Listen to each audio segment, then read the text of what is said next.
Oh, hello, everybody. I hope you had a wonderful Easter.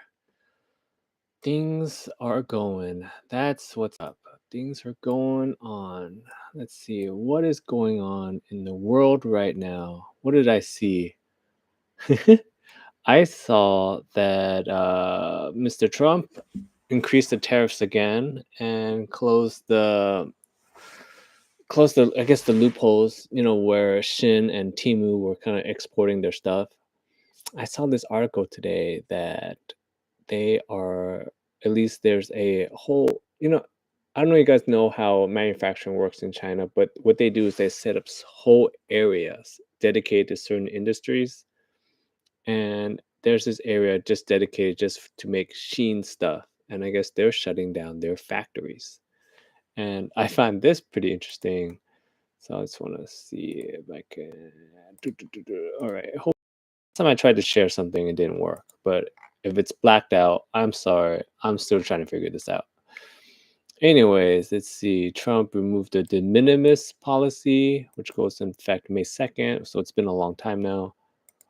And yeah, they're shutting down a lot of factories because without the US wallet, there isn't anything for them to sell. I have another friend, they make plastic spoons and utensils and whatnot. They're shutting down their products, their factory as well. So that's pretty interesting. But the part that I find most interesting about this is actually this line here. Lee's the guy that owns, or at least he's the CEO of Sheen, and they're not accepting new orders, and they're shifting their strategy towards social media platforms. And I think we've been seeing a lot of this lately. At least if you pop onto TikTok, like you see a lot of videos that are like just straight from the factories, and I think it's pretty interesting because it's like, how do you know it's really true? Because I'm sure you've seen the video of the guy. He was talking about how a lot of the name brand bags and whatnot, they are made in China. And I've always heard this as well, that they've done this. At least when I was little, I was told that there are different grades of kind of like, I want to say fakes. There's like A grade, B grade, D grade, and the lower the letter, the worse it gets. And A grade is basically, you know, identical. You know what I mean? Um, and what's interesting though is the guy says that, all these brands are made over there, like Dior, Hermes, Louis Vuitton, Gucci, and whatnot. But I think the funny thing though is, if you go to Louis Vuitton's website itself, I don't know if you guys actually go there, but I just got curious because I'm like, well, what do they say about all this? Like, because it's like the guy's just going out there and he's saying it, but what did they say? So let's go on to this website. This is this is straight from Louis Vuitton's website right here. Let's see, where are Louis Vuitton products manufactured? LV leather goods collections. Okay, they're produced in France, Spain, Italy, and United States. Ooh. So no mention of China in there. Watches are made in Switzerland. Jewelry are made in France, Italy, and Switzerland. The sunglasses are France and Italy. The candles and fragrances are made in France. So I don't know. This is on their official website, so that's what they're saying on their website. I mean, of course, they're not going to be advertising that they are just making things over there. Who knows? Who knows? Who knows? Who knows? Um, but yeah, so Shein is changing their strategy. They are going to try to sell, I guess, through social media now. And I don't know about you guys. I've seen tons of videos now about from the manufacturer. Seen this one. If you guys seen stuff like this, is I mean, I think it's pretty interesting. What I like about it is you get to see how things are made, which I think is pretty cool. So this lady, she's making a, I believe this is a car seat, which a car seat, I figured that they would be making through like some kind of like actual machine, but like I'm imagining like full on factories with like robots and stuff, assembly line style, but she's literally sewing a car seat together. I believe this goes into like Toyota Camry and whatnot. Or maybe this is just the first step. Later they take all these and they move it into a the factory floor, and then it'll go, like, kind of get shot in there. So who knows about that? But yeah, that's the part that actually I find the most fascinating, because it's like you get to see a little bit more behind the factory stuff. I enjoy that kind of stuff. It reminds me of when I was growing up. They had what was that show? How It's Made. Oh, I love How It's Made. I used to watch that all the time, and it because to me it kind of gives you an idea of how things. It's just how things are made, and maybe you could do it yourself. That's what I like about How It's Made. It was one of my favorite shows. At least just having it in the background is awesome. Let's see. I mean, how's how do you really feel about your days going so far? I feel like my days have been more like just up and down lately. It feels like I feel like this lady here. Watch this. She this lady here is just having the worst day ever. Um and it's like once something goes wrong, another thing goes wrong. And I feel like that's what's going on with a lot of my friends that are importing, exporting, because it's literally like they were starting to get things together, and it's falling apart. Like my buddy who makes plastic utensils, they're shutting down their factories. Their biggest client are dollar stores, I believe, because they make like the lower end utensils, not the high quality stuff that you would get in like uh, Costco, or not solo, not solo quality, but the lower end. And so with these tariffs, it's impossible for them to sell to America. What else did I learn today that I thought was very interesting? Oh, I learned. You know what I learned also about this trade war that I didn't care to learn about, but it's out there now. I learned about a lot about soybeans. who who would have thought soybeans is the thing that is getting affected the most from these trade wars? I don't know if you guys know, soybeans is is becoming America's number one crop now, and we are the second largest producer of soybeans, and our biggest client is China. And the issue that with these trade wars is that as the as China's not buying soybeans from us, they're going to start buying more soybeans from Brazil.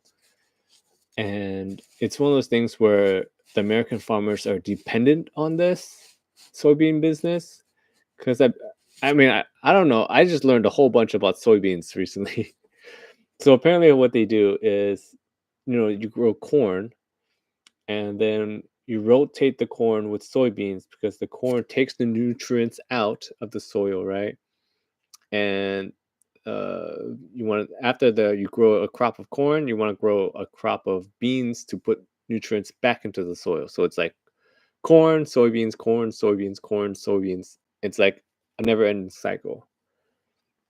So yeah, I learned a whole bunch about soybeans recently, and how we are losing market share to Brazil, and this is not helping because down the road, why would any of these customers, either Europe or China or Asia or anywhere, go back to buying from America when you can effectively buy somewhere a little bit more stable? Because I think the issue that a lot of people have is that we change policies and whatnot every 4 years, and it's hard to go back. Let's see what else is going on in the news lately. Oh, I guess the other big thing that's in the news that I guess we should address is Pope Francis is no longer with us. So, I mean, the timing on this is crazy, though. Like, I, literally, that's the most unexpected news for me to wake up to, I guess. I mean, I'm pretty sure there's no way you were expecting hear the news that uh Pope Francis, the Pope, is gone. I believe I'm trying to remember. He's been Pope forever, right? Oh, I I mean, for me personally, the Pope has no impact in my life at all. So, I mean, it's not something that I really care about, but it's something that will affect some people. Let's see. Oh, this is I guess this is who's next. Who'll be next for Pope? Here's contenders: Cardinal Matteo Zippi. Okay, look at this guy. Okay, Cardinal Pietro Porlun. Porlin. Oh my gosh, these names. He's 70. How old is this guy? Does he say? Oh, 69, 69, 70. Cardinal Peter Edo? Edo? I'm telling you, European names. Oh, interesting. He's 72. I feel like I guess there's a. Oh, is he is he American? Because he said he's a research professor at the Catholic University of America. Interesting. Oh, an Asian.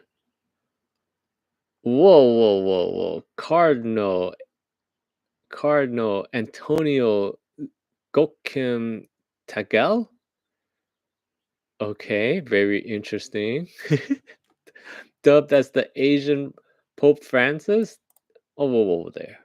Whoa there. He's not Pope yet. Okay.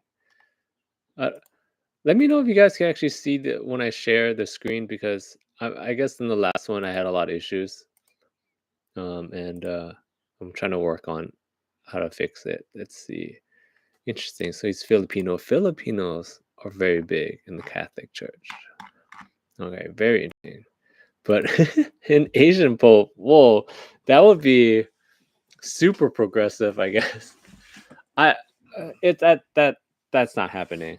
That's crazy. There's no way. But interesting. They're all around like the 70-year-old age. I guess to be Pope would be the highest thing you can achieve if you're gonna go that Catholic, like hierarchy route. I don't know. Do you guys feel anything about the Pope at all that he passed away? For me personally, like I said, I'm not anything. I just know this is big news that he passed away. I mean, it's literally he passed away the day after Thanksgiving. I'm sorry. Oh my gosh, Thanksgiving, Easter, and what timing? Imagine if he didn't make it. Oh, you know what I wonder now? I wonder, did he actually go away the day of Easter, but they delayed it because they didn't want it to kind of like damper the mood for Easter. That that's something that's what's crossing my mind right now. Because you know how these the church goes. They kind of just like sweep everything under the rug. And you just never know what else is going on in the world right now. think we need something else. Something else. Let's go find something fun to see. Let me see if I have something for you guys that would be fun. Oh, this is fun.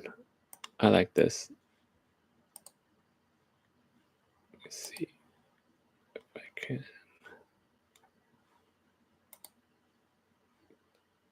I found this today.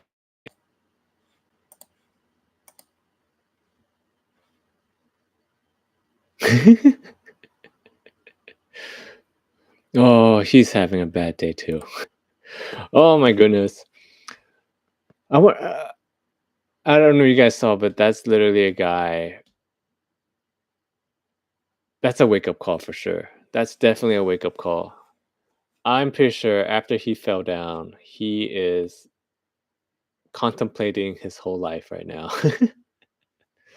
Imagine if this is the moment, right? Because you know what's crazy is that like let's watch it again. Let's watch it again.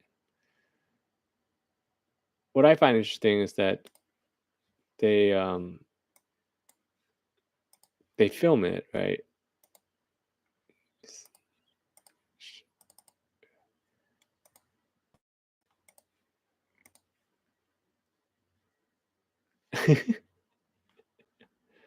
That's crazy. They film it, and you know what else can you do but just laugh? But I'm telling you, this is his moment. He is going to take this as fuel, and he is going to become. This is where he gets on the jabby jab. Oh my gosh! I was driving around the other day, and I saw this store, not a store, but like the storefront, and it said, "We have the skinny jab here." And I was like, "Whoa, that's a weird way to say that." We have the skinny jab here. Like, yeah. When I saw that, I just chuckled inside because I was like, what is going on? Why would you name it this the skinny jab?" Oh, the times we're in right now. What else is going on in the world that I saw that I found very interesting? Um, I wonder if he's that's definitely I want to see an update video to that guy though, because I bet you that after that moment of him falling into the falling the slide, and that was super dangerous because that thing, those things are made of like fiberglass, and once it starts breaking, it will shatter everywhere. I want to. I wish there's more to these videos. Like I want to. I wish we could just like do like the Minority Report thing and go into these videos and like actually like look around and explore because I want to see all the other parts of like what happens later on because I want to see his journey afterwards. Like I wish he would take that and just like use that as fuel.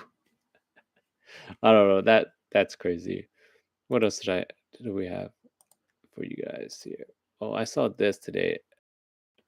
I feel like this is where things are getting crazy because it's like there's a competition for everything.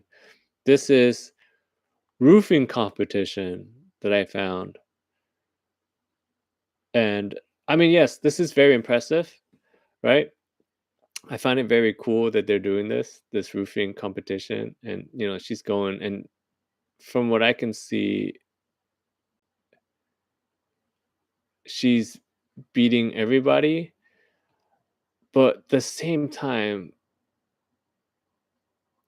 you know, my first thoughts on this is that they're spending time roofing these panels, right? And I get it. You have to learn and you got to train. But in a competition setting, I feel like it would be better if they spent their time uh roofing a real roof. You know what I mean? Because like you know what would be better if they spent this time with a real roof. Like so at least at the end of the competition, you got a job done. You know what I mean? Like this is just a waste of everybody's time. Like I I wish they did this to a real roof. Like imagine because I'm pretty sure there's somebody out there that needs a new like to get the roof, like done.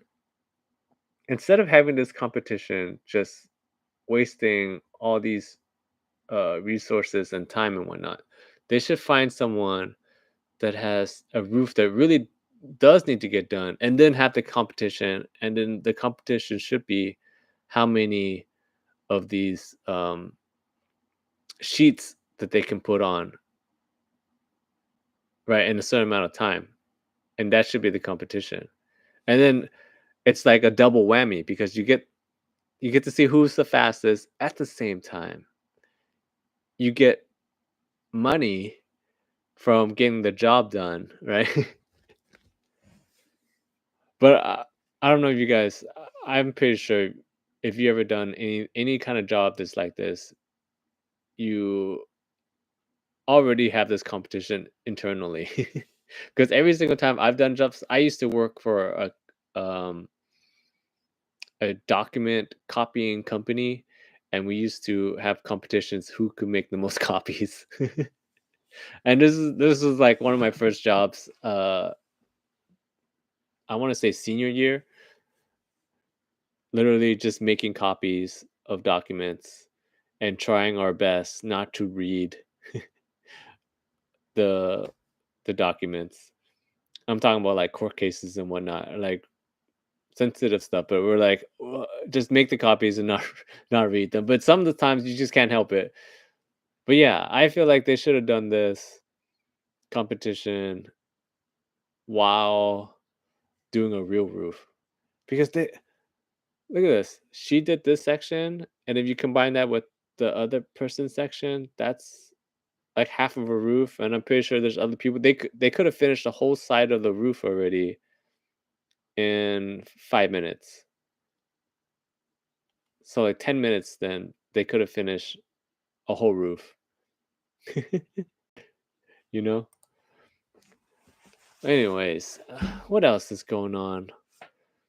I think that's the main thing that's going on right now. The Pope, ugh, you know.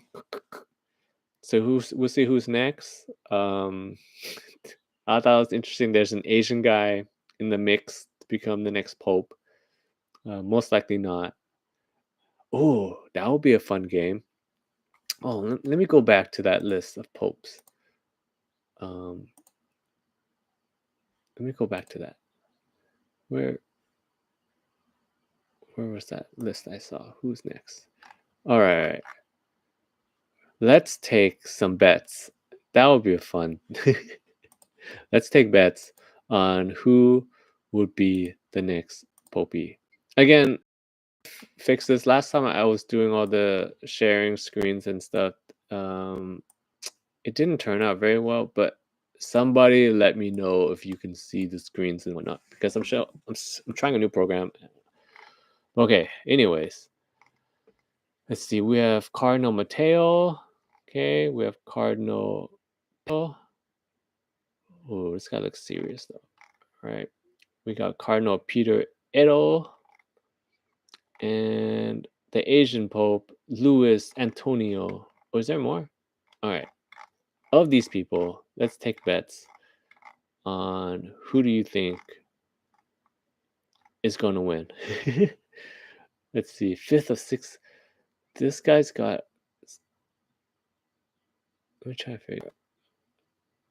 All right, let's just go just strictly on what they look like.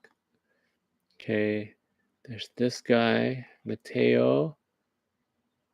There's Petro. Okay. Okay. There's Peter and Antonio. Oh, so hard. Well, all right. If I have to take educated guess, this guy is not gonna win. Okay, so let's cross him out. Then so there's Peter, Petro, Mateo. All right, of these three. Hmm. I like this guy the most. Peter. He looks the nicest. He looks like he's trying to do good things. These other two, this guy looks I don't know, he looks shady. This guy looks like he's very shady. He looks like I don't know. I don't want to say it. He looks shady too. Of these three choices, I would go with this guy. He looks the nicest. This is all just based off looks. So we'll s- we'll see.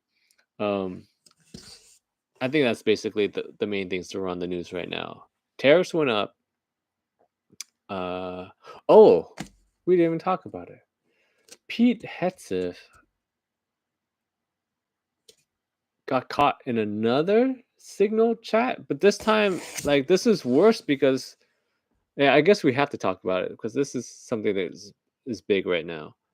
He got caught in another chat group involving the Houthis thing again, but this time it's with his wife, lawyer, brother. Like, why? When I first saw this morning that he got caught in another Signal chat, this guy, you know what they said about him, right? I mean, I'm not following his life closely, but I just saw on the media what they say about him is he has a drinking problem. And right now, from what I'm seeing with the Signal group chat thing, I mean, he's showing signs of a person that has a problem. You know what I mean? Because like, just imagine anyone if you know anyone that's had a drinking problem or whatnot, they kind of do this thing where they always say they can handle it. You know, I can handle one more drink. I can handle it. And so when I see him get caught in another Signal chat group thing again, I'm just thinking it goes back to what we hear about him that he's got a problem, you know, and it's kind of like, oh, I'm gonna start another chat group. I'm gonna do it this time. No leaks this time, and I'm gonna start another group. And it's like, oh, it comes out, and you know what's gonna happen, right? He's gonna start another chat group because he's like, this time, this is the one. No leaks, no leaks this time, and it's just gonna be him and his wife. And if that gets leaked, it's kind of like, oh, okay, this is what he should do. He should start multiple chat groups with multiple different combinations, right? And then this is how he weeds out who's the leak. Like he starts one with just his wife, and then he gives her some information, and he starts another one with his lawyer, and then gives that one some information, and then sees which one gets out there. Because that's crazy. I think that's also very interesting that in this chat group, the second one, it's not like he accidentally added in that the the journalist. That's what happened in the first one. This one's literally a chat group with his closest circle. His lawyer, his brother, his wife. Yeah, like his lawyer, his wife, his brother. Like it seems like that's his tight knit circle, and it still got leaked. So this is a completely avoidable issues. And it says on that he was sharing like all kinds of sensitive information in there. But who knows? Who knows what is going on? Anyways, that's it for this one. I have work to do. Uh, thanks for coming, and we will be back a little bit later.